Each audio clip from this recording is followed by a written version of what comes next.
السلام علیکم۔ حفاظت کا خاص عمل، اگر آپ چاہتے ہیں پورے دن آپ کو نظر نہ لگے، آپ پہ کوئی حسد نہ کر سکے، آپ پہ کوئی جادو نہ کر سکے، آپ پہ کسی کی کوئی بندش وغیرہ کوئی بھی معاملات نہ ہو سکے، تو یہ حفاظت کا ایک خاص عمل ہے۔ ٹھیک ہے، کوئی بھی کر سکتا ہے آسان طریقے سے، آپ خود بھی کریں، دوسروں کو بھی بتائیں تاکہ وہ بھی حفاظت میں رہیں، اور یہ آپ کے لیے صدقہ جاریہ بنے گا، کیونکہ ہم قرآن و حدیث کے مطابق وظائف دیتے ہیں جو قرآنی اور قرآن کے وظائف ہوتے ہیں یا پھر اللہ کے ناموں کے ہوتے ہیں۔ تو کرنا آپ نے کیا ہے، آپ نے آیت الکرسی کا ایک طریقہ ہے، اس کو اس طریقے سے پڑھنا ہے۔ ٹھیک ہے، جن کو آیت الکرسی نہیں آتی ان کے لیے میں بتا رہا ہوں آگے۔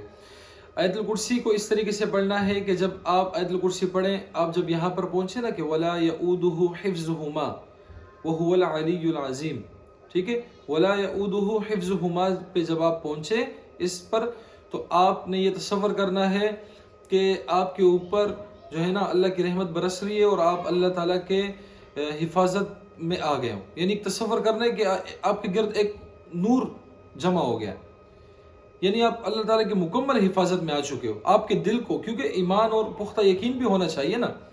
تو آپ کو یہ یقین ہو جائے اتنا تصور سے کہ جب آپ نے یہ پڑھا نا وَلَا يَؤُودُهُ حِفْظُهُمَا، تو اس کو 11 بار پڑھنا ہے۔ ایک بار آیت الکرسی پڑھنی ہے، لیکن اس آیت کو 11 اس جو فکر، یہ جو ہے نا، یہ لفظ الفاظ جو ہیں اس آیت مبارکہ کے وَلَا يَؤُودُهُ حِفْظُهُمَا وَهُوَ الْعَلِيُّ الْعَظِيمُ کو 11 بار پڑھنا ہے۔ ٹھیک ہے، تو آپ نے جو ہے نا تصور کرنا ہے کہ بس آپ اللہ تعالیٰ کے حفاظت میں آ رہے ہیں، 11 بار پڑھتے جائیں، پھر اس کے بعد اپنے ہاتھوں پہ دم کر رہی ہوں، دم کر دیں آپ۔ صبح شام آپ یہ کریں، گھر سے نکلتے وقت کر لیں، اپنے کام کی جگہ پہ کر لیں، اور رات کو سونے سے پہلے اپنے بستر کے اوپر کر لیں یہ سونے سے پہلے، تو انشاءاللہ آپ ہر قسم کے جادو، شر، جو ہے نا نظر، حسد، ہر چیز سے حفاظت میں رہیں گے۔ اور ایک وظیفہ، اگر کوئی کسی کو آیت الکرسی نہیں آتی ہے تو وہ یہ 2 اسماء مبارکہ یاد رکھیں، یا حفیظو یا سلامو، یا حفیظو یا سلامو، صبح شام 41 بار، 41 ٹائم صبح شام آپ یہ پڑھیں، انشاءاللہ دوسروں کو بھی بتائیں، نظر، حسد، دشمن، ہر چیز سے حفاظت رہے گی۔ تو ایک بہترین وظیفہ ہے، اور یہ ہر کسی کو ورد میں بھی رکھنا چاہیے،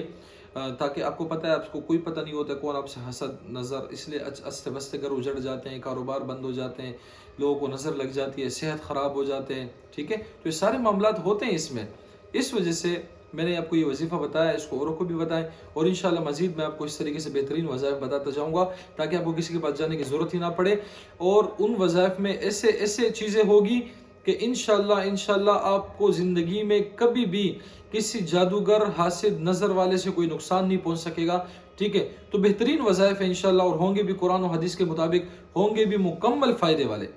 ٹھیک ہے، تو یہ کیا تھا، یا حفیظ یا سلامو اور آیت الکرسی والا یہ ایک وظیفہ، اس کو خود بھی پڑھیں، اوروں تک بھی پہنچائیں، تو انشاءاللہ اس کا ضرور فائدہ دیکھیں گے آپ، ثواب بھی ملے گا، صدقہ جاریہ بھی ملے گا۔ اللہ حافظ۔